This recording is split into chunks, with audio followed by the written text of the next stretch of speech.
Welcome to the Artist Advisory Hotline, the podcast for artists who want valuable guidance and honest answers on how to grow their careers and develop their new project from leading art world experts and artists. Here's your host and founder of the Artist Advisory, Marina Granger. Tune in as she gets you the answers you deserve.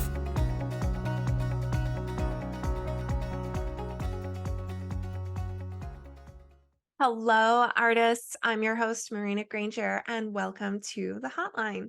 So, recently I sent out an email to some artists that are on my mailing list asking them what they're listening to in the studio aside from this podcast, right? Because clearly that's what you do, right?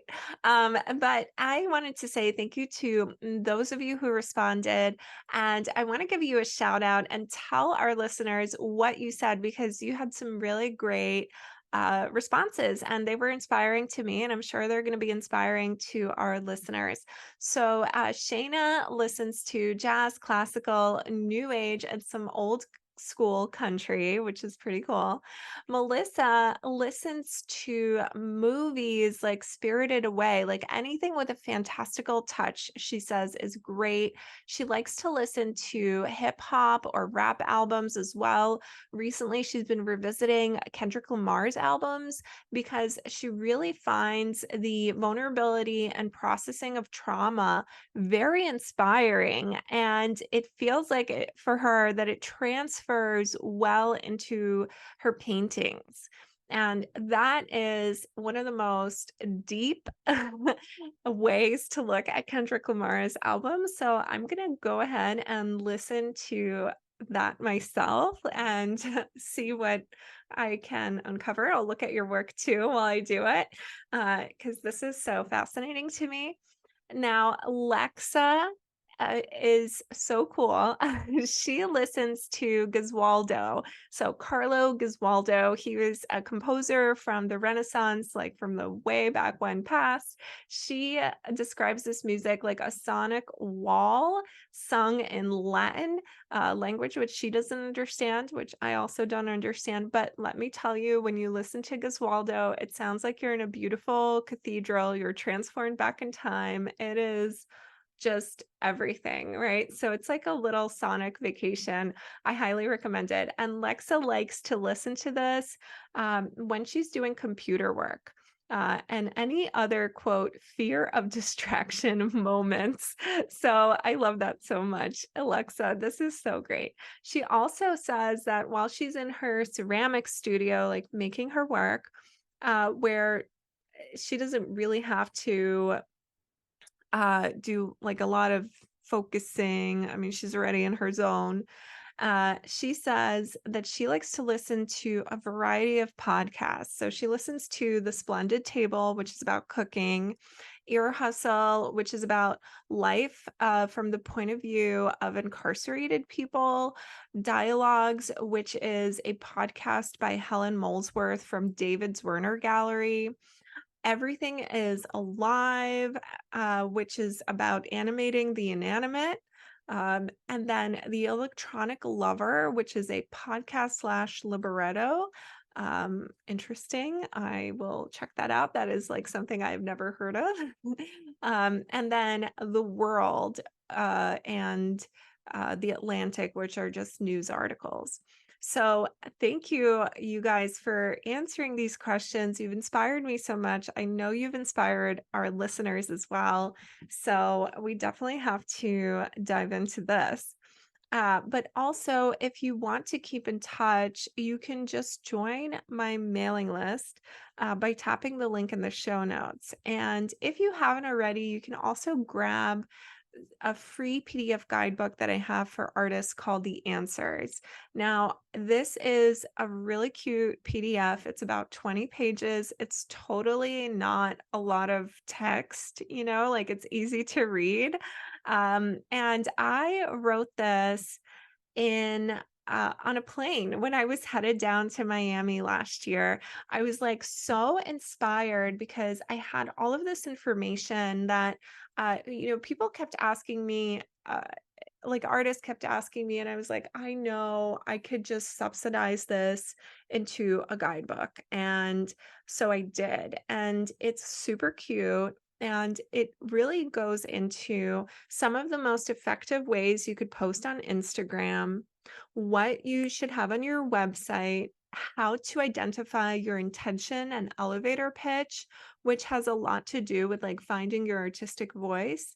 And it's super concise. So maybe you'll like read something in there that will just make something click and you'll be like, oh, this is awesome. And if it does happen that way, do let me know. Also, what you should have in your Instagram bio is a big one because a lot of people find you on Instagram, and it's important that they understand what they're looking at when they're looking at your Instagram bio, and also how you can set up your studio energetically to attract abundance. So, that section is about feng shui for your studio. And as many of you may know already, I am a certified a classical Chinese feng shui practitioner. And I cannot wait to share some of these tips with you. So, if you're interested, just tap the link in the show notes to grab the guide. And also, you'll be automatically added to my mailing list. If you already have the guide, thank you so much. And let me know how much you like it and how it's going for you. Now, here's a really fun thing. I want to answer your questions. So I'm going to give it a whirl. Could you send me a question that you have that I will answer on this podcast? And please just send the question by Sunday, July 16th, and send it to info@theartistadvisory.com, and I'll answer it on the podcast. And if, like it's July 17th and you have a burning question, send me a question anyway. We'll get to it if we can. But I would love to hear your questions, and I would love to engage with you more on the hotline. So let's do that. Now, I've also wanted to say I've been getting so many inquiries and I'm just getting to them. So thank you so much for your patience to everyone who has filled out a form, emailed me. I'm going to get to that. And thank you for your patience. I just want to be able to super focus when I respond to you. And without a doubt, if you haven't worked with me yet, I really suggest looking into the Artist Academy. It's my signature program, and hundreds of artists have done it already, and they love it. And in previous episodes of this podcast, you can listen to what some of them have to say about it. And for the first time ever, uh, in a very, very short time, I'll be offering this program as a self-paced course that you can do on your own time. You can go through it on your own. And it's ultimately a course that teaches you not only how to navigate the art world with confidence, but how to get your work in front of the right people and how to present your work in a way that it's understood. In this course, you also get a website template that you can plug and play all your work in, and it's just so much fun. So if you're into that, you can tap on the link in the show notes to learn more about the Artist Academy. And once it's available, if you sign up, you could be the first to know when it's available, right? So you'll follow all the stuff in the show notes there. But let's dive in to our episode today. We have such a fun interview with artist and entrepreneur Victoria Fry. She is amazing. I mean, first of all, I just got to tell you, she's like such a strong, powerful, kind, and patient woman. She's like amazing. And she has her own podcast that you should totally check out. And I was a guest recently. It's the New Visionary Podcast. And it's so great. She interviews artists, experts, very much like this one. And she has the most soothing voice. So she'll definitely be something amazing to listen to while you're in the studio. Now, she is the founder of Visionary Arts Collective, which is based in Brooklyn, New York. And now, this organization is so great for professional development for visual artists and education. And she also is the publisher of New Visionary magazine, which I have had the honor of being the juror slash curator for their sixth ever print issue. So that was really, really fun. And that's out now. So you can check that out. There's a really cool interview with me in it, but she has such great contributors like Erica B. Hess from I Like Your Work podcast. So Erica, if you're listening, hi. And just so much good stuff. And she has like a really cool thing that she's doing soon. She's opening up a gallery, which is amazing. So that will be so, so much fun. So please tune into this interview and enjoy.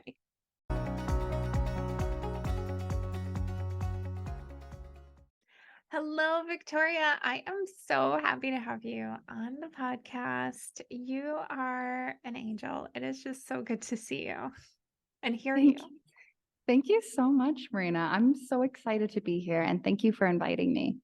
Yay. So before we do anything, you have to tell me everything about your gallery. You're opening a gallery. Yes, we are opening a gallery and it's something that I have been dreaming up for so many years. And I'm really excited. We are based in Brooklyn, so we're in the Red Hook neighborhood. And I guess what I'll start by saying is that for the past few years, when I would think about opening a gallery here in New York City, I had a very fixed idea of what that would look like. So I thought that it would have to be in Manhattan and it would need to be ground level and that I would wait until I was able to have both of those things.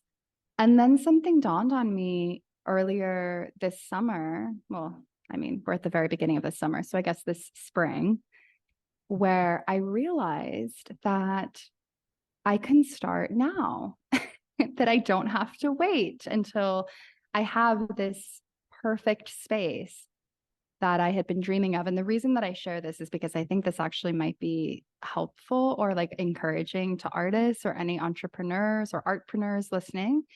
Because what I realized, and it really, Marina, it was like one of those lightning bolt moments where I was sitting at my desk and I just had this aha moment where I was like, oh my goodness, I don't need that right now. That could be down the line and it probably will happen eventually. I just need a starting point. So I emailed the leasing manager who, handles all of the rentals in our building. In your studio building. Yes, in our where studio. you have your studio and the Yes. VAC headquarters. Yeah. Yes, thank you for that clarification. So in this building, there are 170 artist studios, but they vary. There's woodworkers, there are painters, there are sculptors. There's just so many different kinds of creatives that are here. And we decided to open the VAC headquarters here last summer. We were upstairs in a smaller space. So when I had this aha moment, I immediately reached out to our property manager and, talk about divine timing. He brought me downstairs and showed me this absolutely gorgeous, really big space with huge windows. And it was so funny because when I reached out to him, I said, I'm thinking about opening a gallery space in this building, but it needs to be big and it needs to have really big windows. And he just opened the door and I was like, yeah, we will take this space. So it's exciting. And today we just met with the first artist who's going to be having a solo exhibition here in the fall. I love that so much. And congratulations on this huge, huge step. And I love this, this idea, this mindset of you don't have to wait for it to be this very specific vision, just do the thing, right? Like just take the first step, do the thing. And, this is something that is very deeply rooted in my own philosophy. Don't wait until you think you're ready. If it's perfect the first time you do it, you waited too long, right? So, and I know it's going to be very close to perfect, and not because you waited too long, but because of your dedication. And I'm so excited to see the gallery. I imagine it's going to be just a beautiful, beautiful space with very cool art, because I remember seeing also, I came to your pop-up in Tribeca recently. It was May, right? Or April. April. I know, because we worked on, well, just a little bit on that together, but really it was all you. And I applaud you so much for that. That was such a great show. Tell me about how that idea came together, and your vision for that. Yeah, absolutely. And thank you so much for the support and the kind words. It was such a magical moment. And as I've been dreaming about opening a gallery, I knew that I wanted to sort of test it out, so to speak, and just see if it was something that I wanted to move forward with. And so last September, I had the idea of renting a physical space in Lower Manhattan. So we found a really gorgeous space in Tribeca and presenting our first group exhibition. And it was amazing. I mean, the artists were incredible. I had a really clear vision for how I kind of wanted the show to go, in terms of like being really intentional with selecting artwork that fit together and fit the theme of the show. The artists were absolutely incredible. We had a huge turnout, close to 200 people came by throughout the evening. And it was so magical. I think after the pandemic, I know I can speak for myself, but I know that many artists and creatives and curators feel this way, which is I really started to miss viewing work in person. It is an experience that just cannot be replicated. And, at VAC, Visionary Art Collective, we have really beautiful virtual exhibitions that we put together and that we curate. And in addition to that, I think I was just so excited about also having in-person shows, a space where we could really celebrate the amazing artists of today. Yeah, I love that. And, when you were first looking to do this pop-up, what was because I want to take our listeners on the journey of your thought process, right? Which I think is a fascinating thing, because I remember talking to you about it, and you're like, it's going to be a storefront. It's going to be, I think you were like, it has to be Lower East Side, right? And you're like, and it just has to be like, and this, in this area or whatever. And then how did you get, this was another example of like, hey, the universe has something in store for you that's even more magical. So how did you walk us through that thought process a little bit?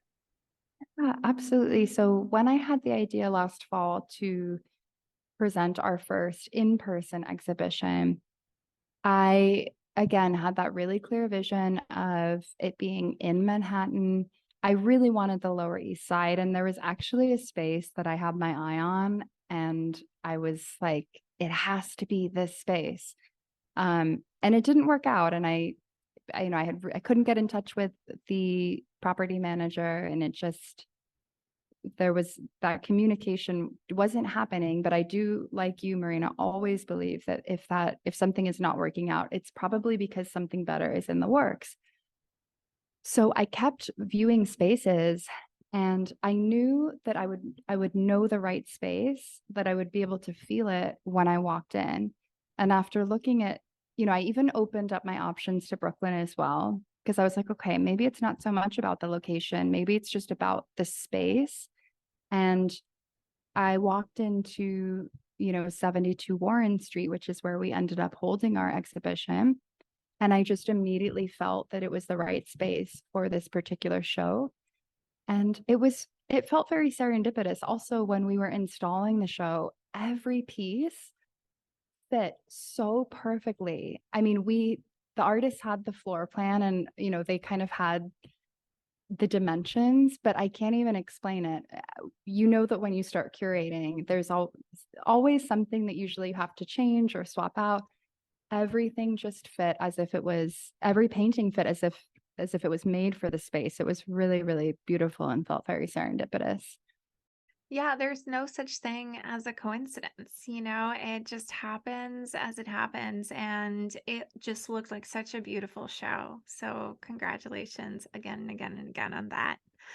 I wanted to ask you to tell our listeners who may not know already a little bit about your personal journey. You're an artist as well, and you are the founder of VAC, the Visionary Arts Collective. And I wanted you to tell us how your journey influenced you to start the business. Yeah, great questions. Such thoughtful questions. So I, like many other artists, I've been making art my whole life. For a very long time, I thought that I only wanted to be a painter, that I only wanted to be a visual artist. And I didn't have any plans of launching my company, Visionary Art Collective, or opening a gallery, or releasing our magazine. We're about to release the 7th issue of our magazine. None of this was really planned. I was pretty set on being an artist, and also I knew how much I loved working in education, and working with artists of all ages. But in very early 2020, before the pandemic hit, this was January of 2020, I was feeling really disconnected. And looking back, I can see very clearly now in hindsight that I had been feeling very disconnected for many years from an art community. So just a little bit of background. I was born in England. I lived in Singapore as a child. We then moved to Westchester County, which is a little bit north of Manhattan. And then I, got my BFA in New York City. I moved to Maine, where I got my master's at Maine College of Art and Design. And then I lived in San Francisco and Los Angeles. And then I moved back to New York City. My partner and I were in Connecticut for a year. I've moved and traveled a lot. And I don't know if it's from moving so much that caused this, but I just felt like I couldn't find a real art community for many years. And I'm sure that moving that much probably didn't really help, because I wasn't anywhere long enough to really put down my roots and really dive into that. So I was working in art education for several years and I really loved it, but I was feeling pretty burnt out. For anyone listening who is familiar with the education system, you are overworked and underpaid as an educator most of the time, not all the time. And so I hit this point where I just felt like I needed an outlet. So in January of 2020, I started writing a blog, which I called the InstaArt Project, after the very popular hashtag InstaArt. And I can see clearly now that this blog was born out of a desire to connect with artists. So about 2 to 3 times a week for many months, I would publish an interview with a different artist from around the world. I became so excited about this that I remember I'd work on it on my lunch break. I would work on it late at night, early in the morning. I couldn't wait to publish the next interview. And the beautiful thing that was coming out of it was that I was forming these really genuine connections with these artists. I wasn't just interviewing them and it would stop there. Oftentimes we would have our own personal conversations and we would start to really connect. So all of a sudden I started to feel like I was becoming part of a community, even though it was virtual. And these artists, I was finding them online largely through social media, through Instagram. But it started to give me that spark of connection that I had missed for so long. And then when the pandemic hit, I continued the blog, but I started thinking, maybe this could be more than just a blog, because it started to get a lot of traction. The artists would post about it. I would post about it. We started getting a lot of people reading it. And I really started to think, okay, maybe this could be something more, but I never went into writing this blog with that intention. For me, it was solely to connect and to find community and to highlight the work of these amazing artists I was finding online.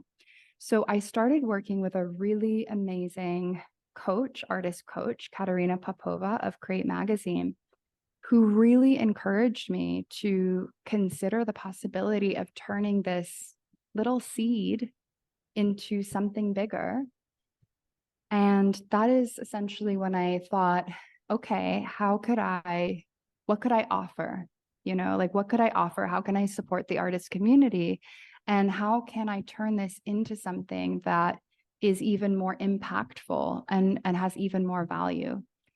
So I worked behind the scenes for several months to brainstorm, and I was kind of in the incubation period of thinking about what the company would be.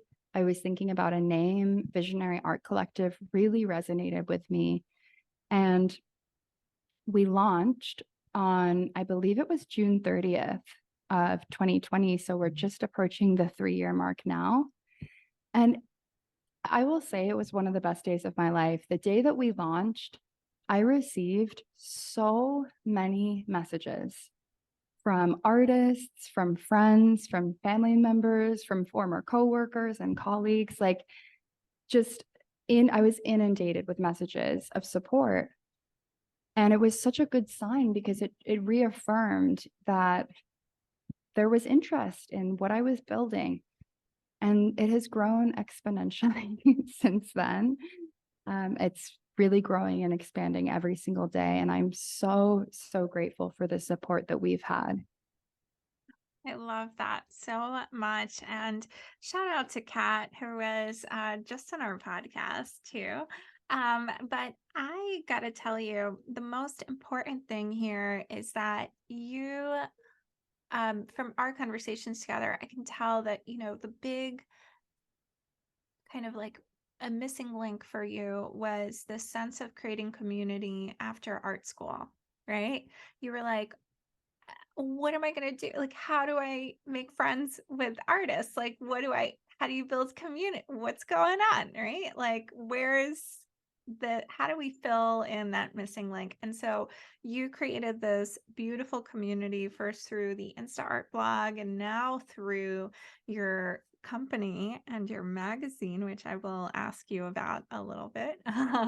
And I'm so grateful to have been a juror of issue number 6. Thank you. But that is the most important thing. You were like, I need that community, and you just made it. So there you go. You're a creatrix. Thank you so much, Marina. Well, I want to say that the big lesson for me was a realization that I needed to create my community. I couldn't just wait. It's almost, when I look back, I feel, I didn't realize this at the time, but it's almost like for years after graduating from art school, I was just waiting for a community of artists to arrive on my doorstep and be like, hey, Victoria, come join us. I think I really was waiting for that. The hardest part of leaving art school, I left art school. I graduated from art school in 2012. I graduated with my master's in 2014. So I was 24. And so between the ages of 24 and 29, which is when I launched my blog and VAC and all of that, that time period, I really think that I was just waiting, hoping, wishing I would magically connect with this supportive community of artists.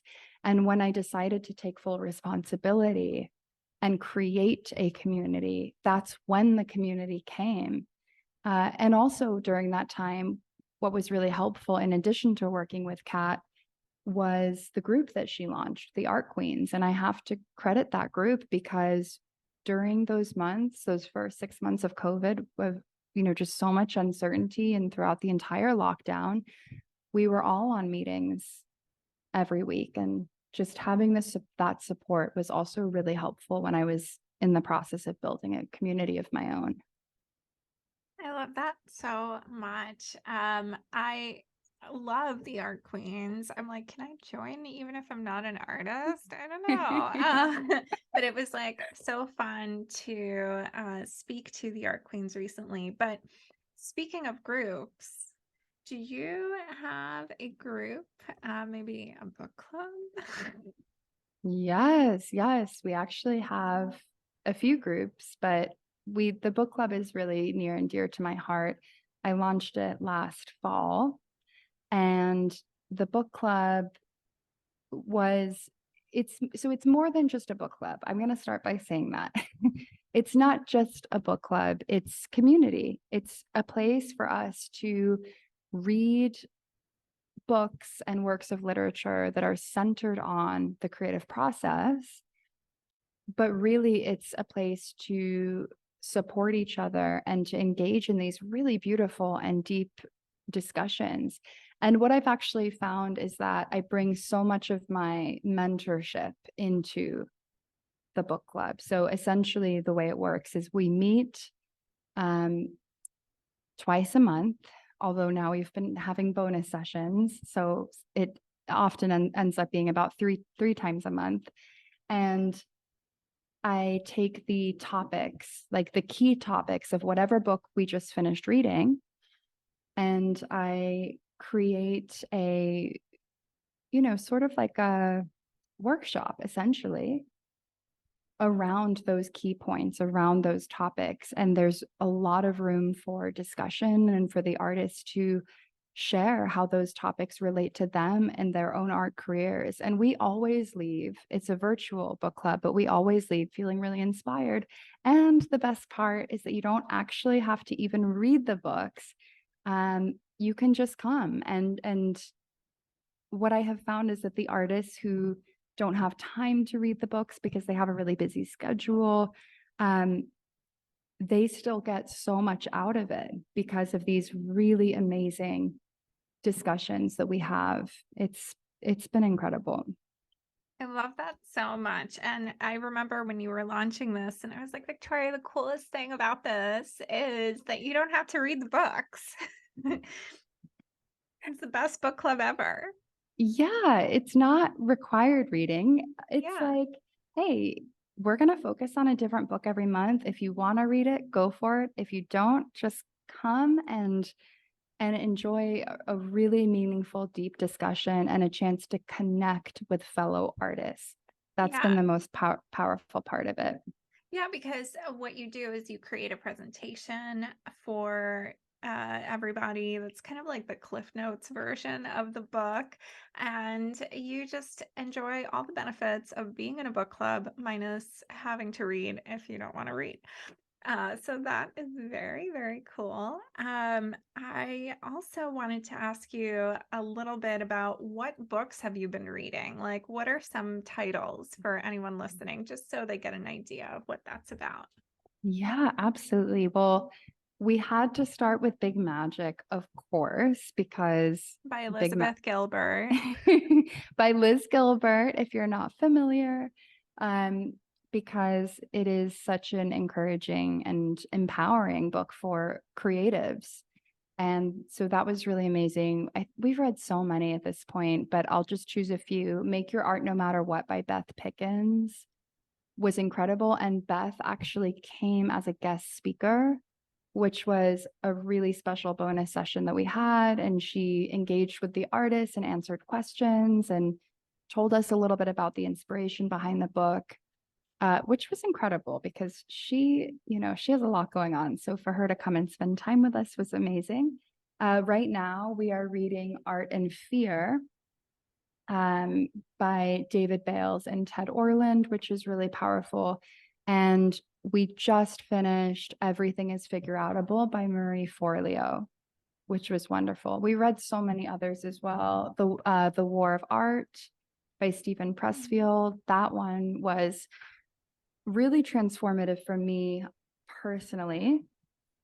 But every book that we read is centered on the creative process and really inspiring and really motivational. Yeah, I got to tell you, the War of Art, I could not have finished my master's thesis without it. So thank you, Stephen Pressfield. But that is so cool that you had one of the authors come and join as well. So, Victoria, could you tell us when's the next time the VAC Book Club is enrolling? Because Yeah. you don't enroll all the time, right? The doors aren't open all the time, just sometimes. So when are they opening? Yes, thank you for that. And also, I'll just say quickly, having guest speakers is amazing. We also had Brandy Hofer come as a guest speaker. We had just finished reading her book, Color Me Happy. And we have Danielle Crissa, the Jealous Curator, coming this summer because we're reading her book very soon as well. So it's amazing to have these guest authors come and share about their work and journey. But you're right, we do not have enrollment all year round. We open enrollment just a few times a year, and we are opening enrollment this summer within the next few weeks. So depending on the timing of this podcast, we will have either opened enrollment or who knows, we might be opening enrollment. We'll see. But either way, you definitely want to make sure you are signed up for our newsletter. And, I can send that information over if that's okay, Marina. Yeah. Because if you are signed up for our newsletter, you'll be the first to know when enrollment opens. Yeah, that's right. And I get what you're saying, Victoria. I will write a book so I can come and be a guest. Okay. Like I hear This is the motivation for message you. loud and clear. Amazing. Congratulations on that book club. And, going back to intention, I wanted to see what was really your intention for creating your magazine as well, right? And what is the main way that it supports, or what are the ways that it supports visual artists? Because it's kind of amazing. And so tell us a little bit about your magazine. Thank you so much, Marina. I'm really, really proud of our magazine, and I'm more proud of it today than I ever have been because we made some really big changes and investments in the magazine this spring to make it the best that it could be, which I will share in a moment. So the magazine is a culmination of work by artists from literally around the globe. But in addition to featuring work by these amazing contemporary artists, we also have a really wonderful, extremely talented team of writers who provide career tips and resources for artists of all career levels. We have Erica B. Hess as a writer. We have Rebecca Potts, who writes a column. We just expanded, so we have more writers now. And I think that's important. I really wanted to bring in content that would be helpful for artists who are actively working to build their art careers. And we partner up with amazing guest curators. We had the absolute pleasure of partnering up with you for the last issue. So every issue is curated by a different guest curator, which is nice because I don't want it to always be a reflection of my taste. Like the fun of it is having other, curators come in and select the work and have each issue be a reflection of sort of what the artist that they wanted to curate into that particular issue. But it's growing and it's expanding. And one of the really cool things that we've done recently is earlier this year, we hired a head writer, Blair Buseman, who writes a custom article about all of the featured artists in the issue. So it's really exciting because these artists now have, a beautiful article that is written about about their work. And I think that's a really special thing to have. I love that. Yeah, it's so valuable to have an editorial on the artists included. So that is great. And I am so very proud of the issue that I curated. There's also an amazing article, an interview with me in there. So you guys, if you're interested, you can get this issue literally in 2 days if you just go on Amazon and order it. The link and everything will be in the show notes, or you can get it instantly as a digital copy, right? Yeah, which is Yeah. very cool. Yeah, we have Now, print and digital, which is super exciting. We also have subscriptions, yeah, which is very cool. pretty cool. So yeah, subscribe. You can write it off on your taxes. True, true. Yeah.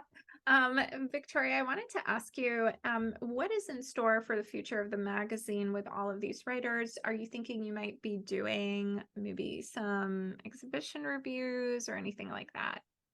We are doing exhibition reviews, which I'm very excited about. And the first exhibition review is coming in issue 7. So we actually hired, okay, this is a little bit of a funny story. We hired a writer specifically to do the exhibition reviews, to do one per issue, focusing on an artist here in New York City. And how we found this writer, their name is Chun, and Chun came into the gallery when we had our Tribeca show. They came in that week and really loved the work, really appreciated the theme of the exhibition, and just asked if they could write a review for their website. And of course, we were like, absolutely. And when Chun sent the review to me, it was this beautifully written 3-page review of the show. It was fantastic. It was so thoughtful. It was so well written. I couldn't believe that someone was so excited and willing to just do this. And so immediately upon reading it, was so funny. I mean, talk about like, kismet timing. I had just been thinking about including a gallery review, or an exhibition review rather, in each issue. And so it was already on my mind. And when Chun sent this review over to me, I immediately emailed them back and said, would you be interested in being part of our new Visionary Magazine team and writing a review for each issue moving forward? They were very, very excited. And it's going to be a really amazing addition to the magazine. Yeah, I'm so happy to hear that. And that is one of those like magical things. It's like you saw the Warren Street space, and if you were not in that space, then you wouldn't have met Chun, like that is pretty Yes. wild, right?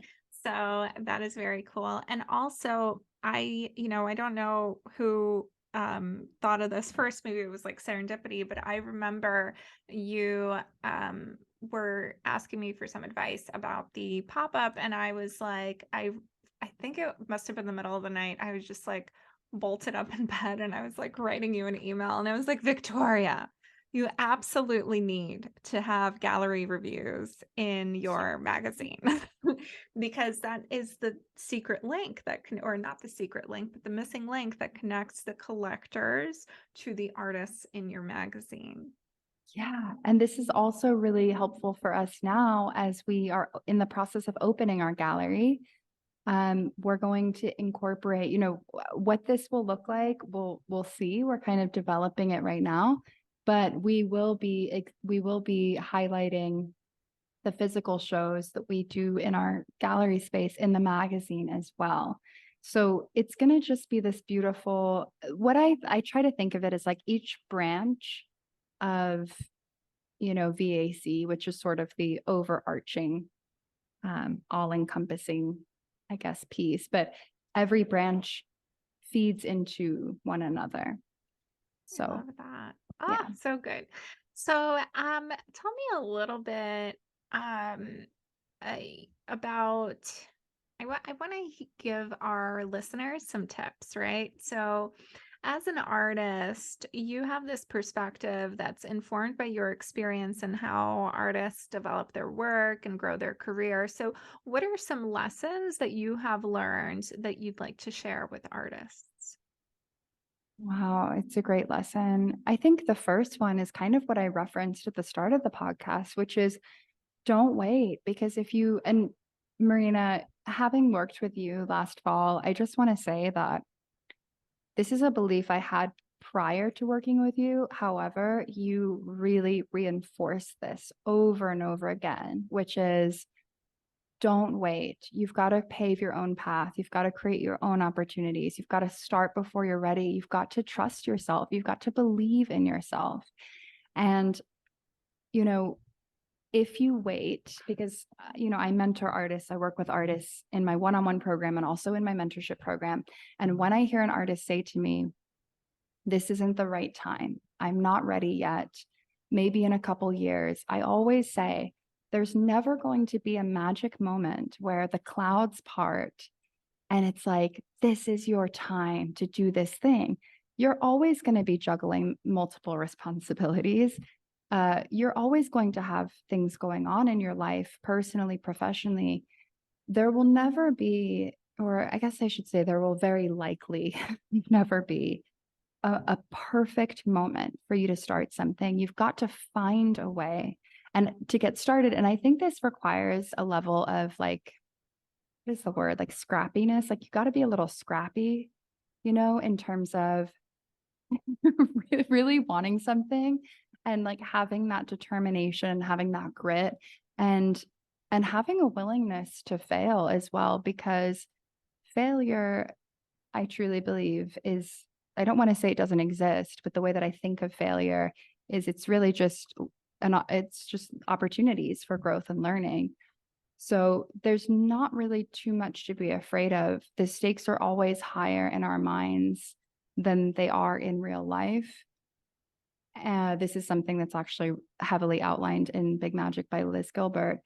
But, back to the lessons, what I would say is don't be afraid to start before you're ready. Oftentimes that's what you need to do.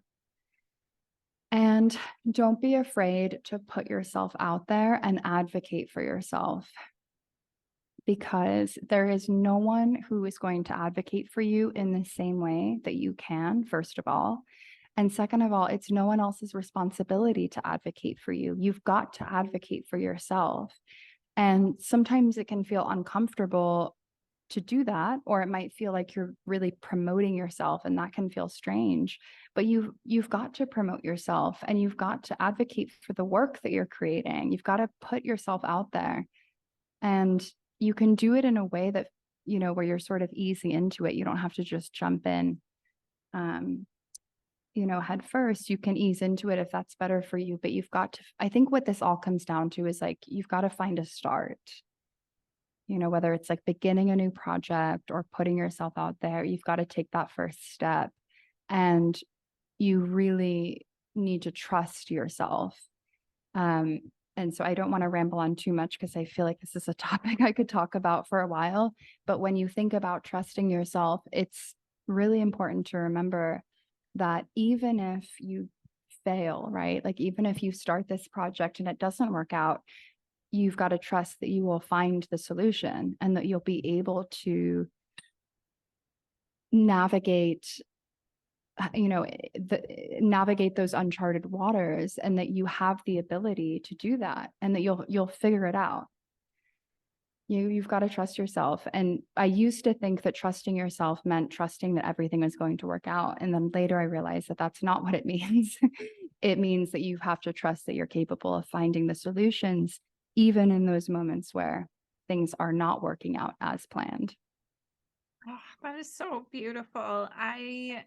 I love that so much. And I gotta say, the number one thing that I see as, the number one thing that makes people wait, I feel like, is they feel like they need the permission to do something. And so they create these obstacles for themselves. Like, I will do this once I have done that, right? And part of the beautiful thing about working with anyone, right? Like a coach or a mentor or consultant, whatever. Part of the beautiful thing about that is that mentor will see that self-imposed obstacle and say, we're going to get rid of this one. And that Yes. saves you so much time. And the other thing that I really love is, you say you have to be like a little bit scrappy about it, right? And what that means is it doesn't have to be like 110% polished, right? Like it's fine if it's like, if you think it's at 60%, as long as you put it out there, you get to learn from this, right? And that's where it comes this idea of like you learn from your actions, right? Like from what you put out there, and it just gets better and better and better, right? So Yeah. that is such an inspiring message, Victoria. We should have done the whole podcast about this. Well, there will be more. I definitely want to have you back on our podcast. And, just to share this with your listeners, Marina, when you and I were working together in your one-on-one program, which, by the way, was one of the best investments I have ever made as an artist and as an artpreneur, was, choosing to work with you one-on-one for 6 months. And I remember at one point in our sessions, I showed you a presentation, a workshop, a presentation that I had taught right when I launched VAC. And the content was good. Like the content was, valuable, but the actual presentation, the way that it was structured and organized, was an absolute mess.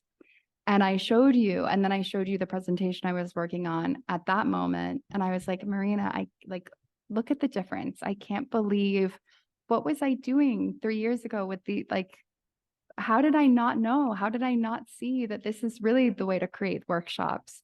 I know now, but how did I not know then? And you were like, Victoria, if you were creating workshops the way you are now back then, it would have meant basically that you started too late.